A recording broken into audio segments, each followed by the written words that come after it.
수출 위주의 중심에서 아니면 고부가 가치 산업이라든가 아니면 굴뚝 산업에서 뭐 이런 식으로 옮긴다. 내수로 옮긴다. 근데 이게 조금은 더 외부적인 요인 때문에 가속화가 되겠죠.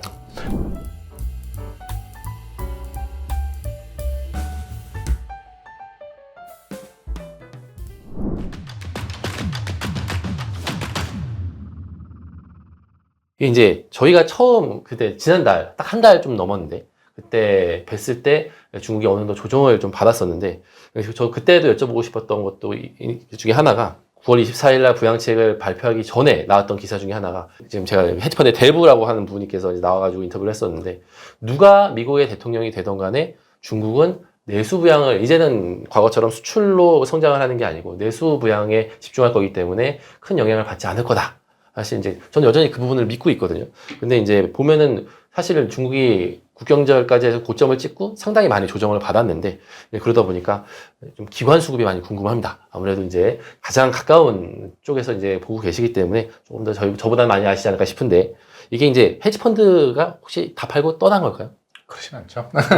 근데 어느 정도 들어왔다가 헤지펀드 같은 경우는 굉장히 빠른 속도로 들어왔다 나갈 수 있는 구조이기 때문에 네. 다른 기관 투자자 같은 경우에는 뭐 인베스트먼트 가이드라인도 있고 여러 가지 제약이 있잖아요. 그리고 홀딩이라든가 뭐 이런 것들도 있어가지고 다 나갔다라고 보지는 않고 있고요. 근데 다만 그때 시기에 들어왔던 돈들이 조금 많이 빠져나가는 부분이 있긴 하죠.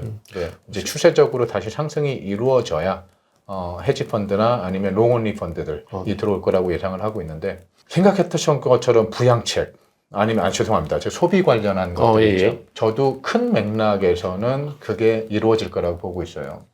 다만 도널드 트럼프의 관세가 너무나 많은 큰 영향을 미친다 그러면 내년에 이제 GDP 예상하는 정도는 4% 정도?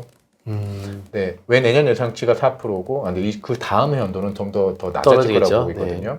만약에 60% 관세를 9월 달부터 적용하기 시작한다 그러면 사실 많은 업체들이 무역하는 업체들이 프론트 로딩이 있을 거예요. 프론트 로딩 같은 경우에는 뭐냐면 관세가 적용되기 전에 발효되기 전에 미리 사재기를 해놓는 거죠. 그래서 재고를 미국에 쌓아놓든지 미국에 쌓아놓겠죠. 왜냐하면 중국에 수입을 하게 되니까. 그래서 수출 업체들이 2025년에는 막상 수출 양이나 금액에서는 큰 영향을 미치지는 않을 건데 다만 그 다음 연도가 이제 안 좋을 거잖아요. 그렇죠. 당연히 이제 관세가 적용이 됐으니까 발효가 되고 적용될 거니까 당연히 수요는 감소하겠죠. 그 상황에서 이제 캐피탈 익스펜디처 있죠. 더 이상 뭐 설비를 늘린다든가 그런 투자를 줄일 거기 때문에 구조적으로 이제 수출 업체나 아니면 수출 관련 산업들은 약간은 GDP 쪽에서 이제 기여도가 줄어들 거라 생각을 하고 있고요. 근데 여기서 역으로 말씀드렸다 그러면 똑같은 그 중국이 원래는 추구하던 방향이었죠. 수출 위주의 중심에서 아니면 고부가 가치 산업이라든가 아니면 굴뚝 산업에서 뭐 이런 식으로 옮긴다. 내수로 옮긴다. 근데 이게 조금은 더 외부적인 요인 때문에 가속화가 되겠죠. 이 가속화를 100% 잘 진행시키기 위해서는 그냥 시장 경제에 맡기기보다는 다만 이건 외적인 충격이기 때문에 그렇죠. 외적의 충격에 상쇄시키기 위한 더 강한 재정 부양책. 근데 그 재정 부양책 중에 지금 말씀드렸다시피 소비에 집중되는 소비를 진작을 위한 부양책을 내놓을 것이라고 보고 있어요. 좀 더 그러면은 약간 부스팅을 할 수 있는 단기적으로 이렇게 성장률을 끌어올릴 수 있는 소비 관련된 그렇죠. 거를 보시는 거죠. 저도 이제 사모님이 말씀하셨던 것들을 이제 들으면서 좀 생각이 났게 이게 중국 트럼프 대통령 당선인이 실제로 이제 이 관세에 대해서 발효를 하게 된다는 거는 내년 하반기. 하고 근데 이제 지금 보면은 지난 10월 달 중국의 수출입에서 수출이 서프라이즈가 나왔었거든요. 근데 그 이유를 찾아봤더니 미국에서 트럼프 당선될 가능성이 높아지고 트럼프가 당선되면은 대선 공약으로 대중 공약으로 나왔던 게 말씀하셨던 관세 60%. 근데 이게 다 관철이 됐을 때 워낙 큰 이제 피해가 예상이 되다 보니까 이 수출 기업들이 프론트 로딩이라고 하셨네요. 소위 이제 밀어내기로 해서 먼저 선제적으로 미국에다 좀 수출을 늘렸던 부분들이 중국의 수출 서프라이즈에 영향을 줬다. 이런 해석들도 있더라고요. 근데 만약에 이제 이 트럼프 2기에서 관세가 관철이 될 경우에는 내년 하반기부터는 그게 뭐 하반기 전부터는 이미 반영이 되겠지만 그 전까지는 적어도 중국 수출 기업들이 더 밀어내기를 많이 하려고 하는 부분들은 일단은 기대할 수 있을 것 같고. 근데 이제 그게 어느 정도 이제 지나고 나면은 그때부터는 그쪽에 쓰나미. 그렇죠. 예, 바로 이제 중국의 수출 성장은 굉장히 큰 폭으로 떨어질 가능성이 있으니까 이제 그거를 좀 선제적으로 이렇게 좀 보상하기 위해서 소비에 대한 부스팅이 나올 가능성 확실히 열어둬야 될 것 같다는 생각이 그렇죠. 드네요. 다만 이제 이거는 관세가 60%에 적용이 되고 1월 달에 이제 취임을 하면서 그때 나는 하겠다라고 하고 그게 통과하면서 발표가 되는 시나리오죠. 네. 반대로 이거 같은 경우에는 사실 5일 전까지만 해도 이 시나리오가 지배적이었어요. 시장에서는. 투자은행이나 아니면 중국 쪽에서나. 근데 트럼프가 갑자기 어제 그저께 제가 이 방송 날짜는 나중에 보시면 알겠지만 10% 중국의 관세를 적용하겠다. 그리고 멕시코의 25%, 캐나다의 25%를 얘기했죠. 네, 중국 관련해서는 펜타닐 얘기만 했지 다른 얘기는 하지 않았어요. 맞습니다. 예. 네, 중국이 협조를 하지 않는다라고 트위터에 보내긴 했었는데 그리고 다음 같은 경우에 멕시코 같은 경우에는 이민자 그리고 다른 문제를 조건화를 걸었죠. 그렇다는 얘기는 제 트럼프 트레이드 워 1기 때 했던 그거를 그대로 따라하고 있는데요. 그 전략들은 이건 뭐냐면 그냥 시체 말로 뻥카다 아니면 징카다. 협상 테이블에서 이걸 사용하기 위해서 내가 네고시에이션 테이블에서 굉장히 좋은 위치를 잡기 위해서 이런 것들을 내놨다라고 하는 시장의 해석이 다시 나오기 시작했죠. 지배적이진 않습니다. 다만 근데 그 도널드 트럼프가 10% 25% 멕시코하고 캐나다를 하면서 사실 그런 의견들이 다시 나오고 있는데 그러면서 어제하고 오늘 시장이 조금은 안정화를 이루면서 올라가고 있었잖아요. 근데 그걸 좋은 신호로 받아들인다는 얘기고. 그러면 제가 이거를 뻥카인지 징카인지 그 두 개 신화를 한번 진행을 해볼게요. 네. 만약 징카다. 그렇게 되면 60% 9월달 발효. 중국은 거기서 뭘 할 거냐면 내수 소비 진작을 위해서 부양책을 강하게 내놓을 거라고 보고 있어요. 그렇다는 얘기는 물론 타임 레그가 있기 때문에 미국이 60% 한 다음에 중국은 뭐 일주일이나 2주일 있다가 부양책. 그래서 이런 차이 때문에 올라갔다 반복하겠지만 중국 부양책이 강력하다 그러면 주가는 그래도 올라주겠죠. 네. 아니면 첫 번째 시나리오다. 뻥카다.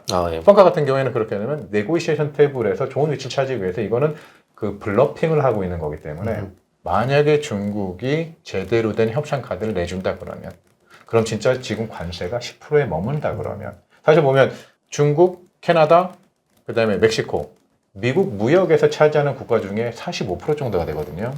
왜냐하면 그만큼 중국 비중이 줄었으니까. 그쵸. 디커플링이 이미 시즌 그 무역 전쟁 일 때부터 진행되고 있었으니까요. 그죠? 코로나 때 굉장히 많이 진행됐고. 맞습니다. 근데 그렇다는 얘기는 그 세 개 국가를 움직여 가지고 할 때 협상 카드에 중국이 준다 그러면 사실 일기보다는 임팩트가 적은 상황에서 지금 무난하게 움직여질 수 있지 않을까. 트럼프가 얘기하는 관세, 새로운 무역 전쟁 2포인트 지루가 중국 정부에 영향을 미치지 않을 수도 있다라는 그런 시나리오가 전개될 수 있다라고 보고 있거든요.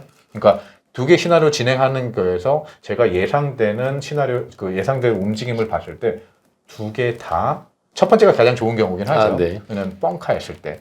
하지만 진카였을 때도 중국은 대응을 한다라고 보시면 될 것 같아요. 대응을 하지 않으면 사실상 고사하는 상황이죠. 예, 그렇죠. 반드시 대응을 할 거다라는 그렇죠. 부분인데 아무래도 내가 큰 충격 없이 좀 스무스하게 넘어갔으면 하는 바람이라는 점에서는 트럼프 위기에서 얘기하는 그 관세는 뻥카이기를 그렇죠. 좀 바라고는 있습니다.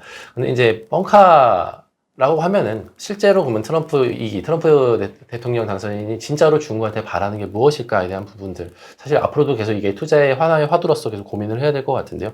혹시 어떤 거를 위에서 이렇게 뻥카를 만약에 쓴다고 하면은 뻥카를 지르는 걸까? 그 무역전쟁 첫 번째 미국이 내걸었던 조항들에 대해서 엄청나게 많이 수입을 해줄 거라고 보고 있어요. 그게 미국이 원하는 바이지 않을거나 싶고요.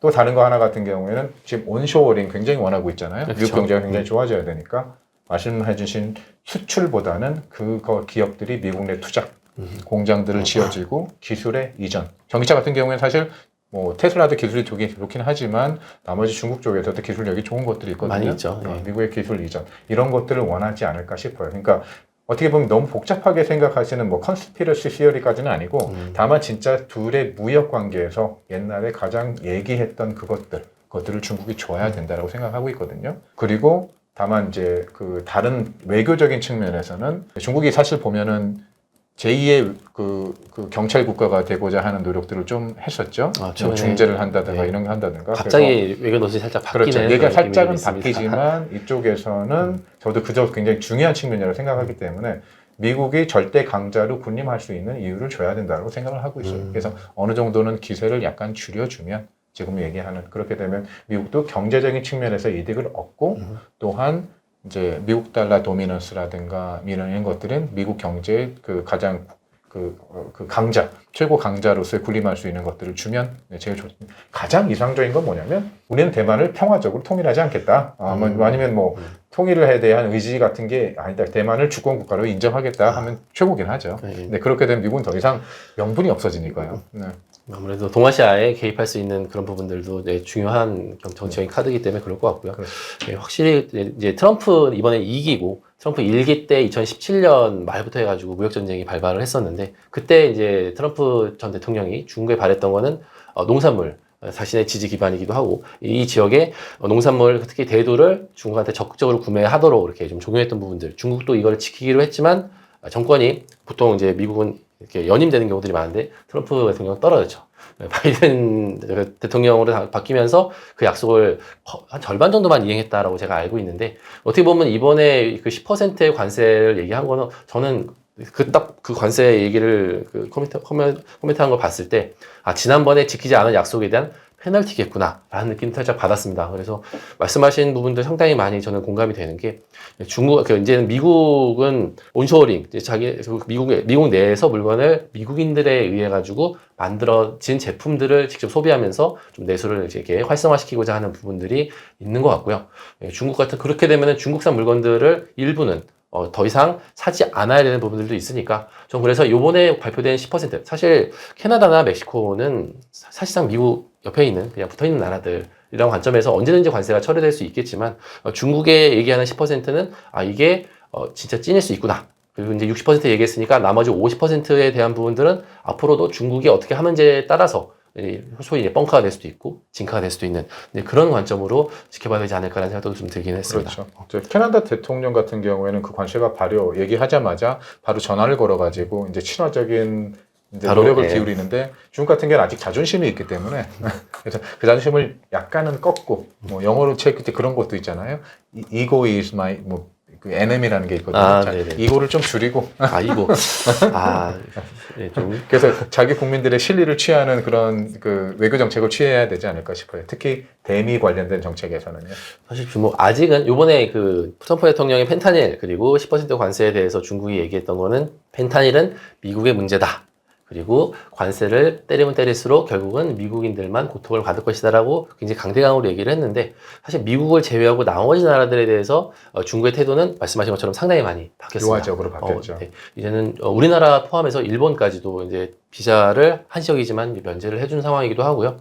최근에 중국 과거에 뭐 전랑 외교다 해가지고 굉장히 좀 이제 기사 읽을 때마다 섬찟섬찟했던 그런 부분들은 지금 어떻게 보면 눈 씻고 찾을래야 찾을 수도 없고 이런 것들을 보면은 이제는 조금 달라지지 않을까. 이거 좀 더 연장선상에서 봤을 때는 미국과의 관계도 물론 이제 으르렁될 수는 있어도 좀 더 실리를 위해서는 어느 정도 손을 잡을 수 있는 그런 형국으로 들어가게 되지 않을까. 이런 뭐 저는 제가 투자 중에 있다 보니까 좀 보기 편향적으로 한번 말씀을 드려봅니다. 외교관들도 중요한 역할이 있죠. 그런 것을 나왔을 때 대변인들이 자극적인 단어들을 사용하지 말고 그렇죠. 협상 테이블 열어놓는 게 제일 좋은데 그런 태도를 견지해주면 제 생각에는 충분히 좋은 시나리오를 이끌어 나갈 수 있을 것 같고 다만 디커플링이 완전히 이루어진다. 이번에 뭐 새로 무역 쪽에 관계된 사람이 디커플링에 대해서 굉장히 옹호하고 있는 지지자잖아요. 네.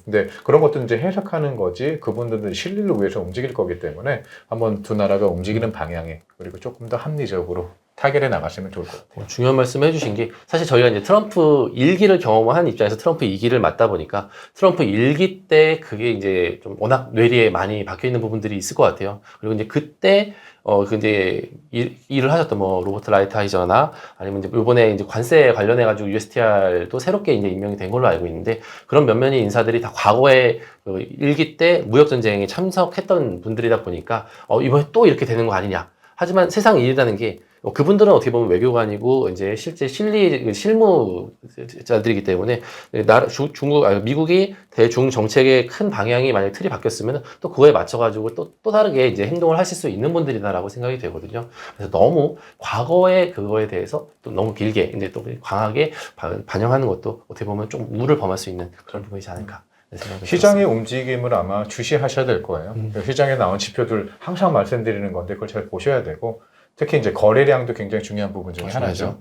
그리고 다른 지표 같은 경우에는 물론 CPI 데이터나 소비 데이터도 보셔야 되겠지만 주택 시장이 안정되는 것도 보셔야 되고 지금 시점부터 공작 개입 때 그렇게 큰 부양책이 기대되지 않은 상황에서 이제 향후 미국 대통령이 취임을 해서 시작할 때, 취임을 할 때 그 시기가 1월 달이잖아요. 그쵸. 그때까지는 아마도 약간은 횡보 정도? 아니면은 뭐 약간의 소폭 하락? 그 당시에 조그만 뉴스에 의해서 변동성이 커지면서 좀 움직일 텐데, 방향성은 제 생각에 내년 1월쯤에 결정이 될 거라고 보고 있죠. 조금 아직은 큰 이벤트가 물론 트럼프 당선으로 확정이 됐지만 실제 취임까지는 여전히 2달 좀 안 되게 남아 있는 상황이다 보니까 좀 더 이제 길게 보고 판단하자 이렇게 보시면 될 것 같습니다.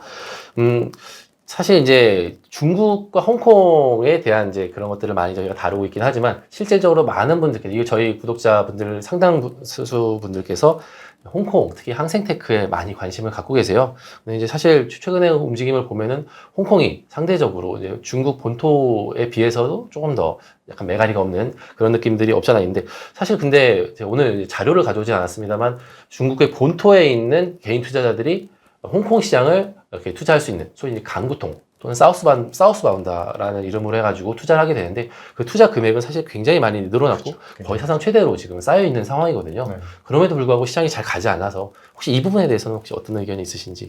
항생테크 같은 경우에는 특히 이 중국 강구통을 통해 가지고 본토 투자자들이 살 수 있는 ETF들 중에서 가장 인기가 많은 거거든요. 네. 가장 인기가 많다고 말씀드리는 거면은 그쪽에서 이제 AUM으로 저희가 표현하잖아요. 그게 제가 지금 수치가 정확히 제 머릿속에서 기억은 안 나는데 한때는 80% 이상 본토 투자자들이 홍콩에 사는 ETF 중에 전체에서 80% 이상을 차지할 정도까지 올라갔었고 지금 가장 최근에 제가 2주 전에 저희 회사에서 계속 보고를 받긴 한데 60에서 70% 사이라고 생각하시면 될 것 같아요. 그런 얘기는 본토 투자자들이 강구통을 통해서 항생테크를 가장 선호하고 거래량 같은 경우에도 가장 많고요.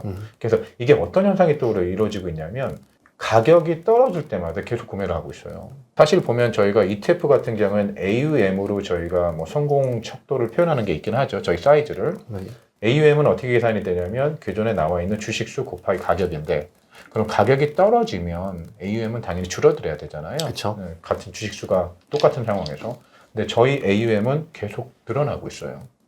가격이 떨어질 때는 물론 당연히 그것 때문에 떨어지겠지만 가격이 떨어지는데 신유입이 들어가지고 그 역대 최고 유입량 대부분 이제 본토에서 오는 거죠.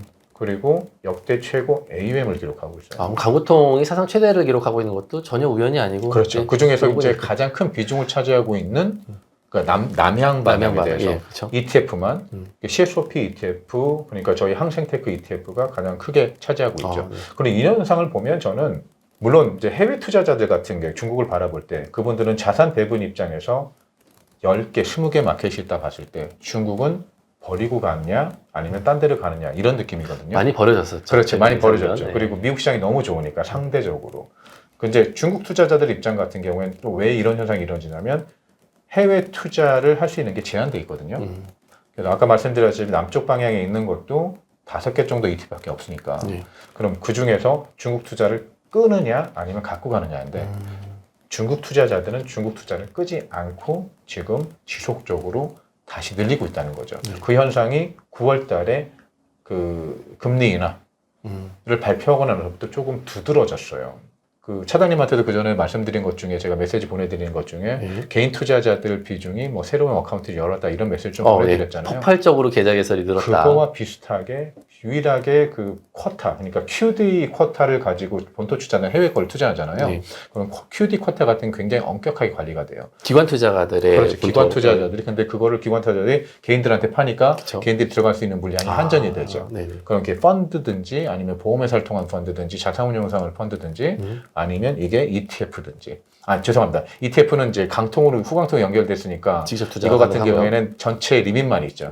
그렇기 때문에 아직 그게 채워지지 않기 때문에 그걸 가장 많이 활용할 수 있는 그러니까 QD 쿼타에 상관없는 투자처인 항생테크로 몰리는 거죠. 그것도 그 중에 CSOP ETF를 몰리는 거고요. 그래서 이런 것들을 보면 제 생각에는 나중에 이제 증시가 안정화가 되고 소비가 안정화가 되고 모든 사람들이 중국 정부나 아니면 미래에 대한 이제 어느 정도는 불확실성이 불안감이 사라진다고 그러면 더 굉장히 큰 상승을 할 수 있는 종목 중에 하나라고 보고 있어요.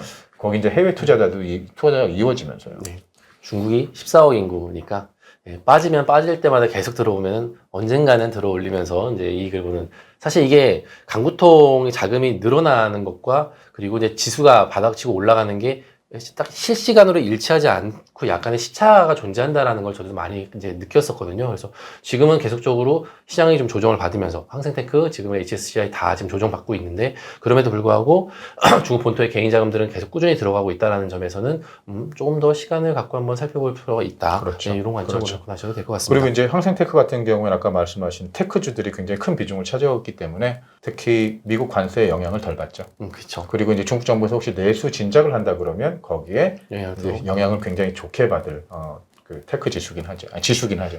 한 달 반 만에 이제 뵙고 다시 한번 또 상황을 봤는데 그때 제가 상무님 뵀을 때 들었던 내용이랑 지금이랑 또 다른 사실 신규로 새롭게 업데이트된 내용들도 상당히 많은데요. 그만큼 중국과 홍콩이 지금 뭔가 격변의 시기를 맞고 있다. 그렇죠. 이런 생각도 많이 듭니다. 오늘 저희 이제 CSOP, 홍콩의 메이저 ETF 운용사인 CSOP의 이재충 상무님 다시 한번 모시고 최근에 어떻게 변했는지 이런 부분들을 한번 또 말씀을 나눠봤는데요. 앞으로 이제 벌써 11월 말이기 때문에 연말에 한번 또 가능하시면 한국도 오시나요? 네, 휴가로 오긴 하는데요. 제가 1월 달에 이제 여기 진행하고 있는 것들이 있어가지고, 네. 뭐 안 되면은 1월 한 신년 초라도 해서 네. 또 다 요즘 매일같이 중국과 홍콩은 사실 뉴스가 있기 때문에 다 업데이트 해가지고 다시 한번 모시도록 하겠습니다. 오늘 소식 여기까지고요. 저희는 또 다음에 인사드리겠습니다. 감사합니다.